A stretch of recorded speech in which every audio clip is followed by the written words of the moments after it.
Hey everyone, it's me, Father Hill. I was reorganizing some books on my shelf the other day, and I came across this book about Kierkegaard, and I was reminded of a quote by Kierkegaard that says, "One of the tragedies of life is that it must be lived forwards, while it can only be understood backwards." And that is, nobody has a crystal ball. We all have to walk forward into an uncertain future. And when we want to understand ourselves and to make progress, we have to reflect on what we've already gone through. I think that that's really interesting, that growth requires reflection.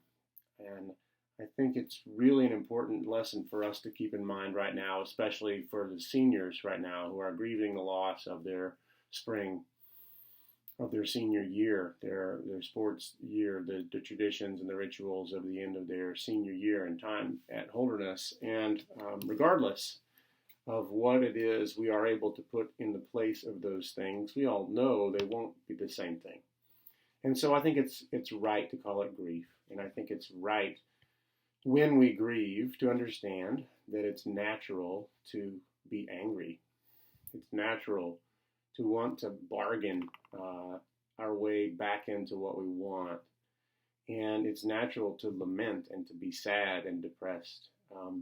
All of those things are part of the process of grief. And we can't grow unless we grieve. So I admonish and encourage all of us to be patient with one another, to be understanding and compassionate of the emotions that we might see flying around right now, because we're all at a different place in our grappling with and coming to peace with the loss of the spring semester in person on campus.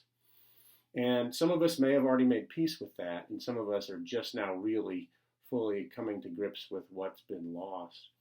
So be patient with one another, be forgiving, and understand that this process of growth is something that we all have to undertake by grief. We can't move to the other side of grief. We can't grow unless we grieve this. So I would say let's not speed that up. Let's live into that moment and understand that by living in this moment forward through it, one day we'll be able to look back on it and we'll be able to understand some things about ourselves. We'll be able to understand some things about who we are as made in God's image, and how strong we are and how equipped we are for doing hard things and for finding silver linings and for participating in the building up and the generation of something new that's yet to be seen in the world.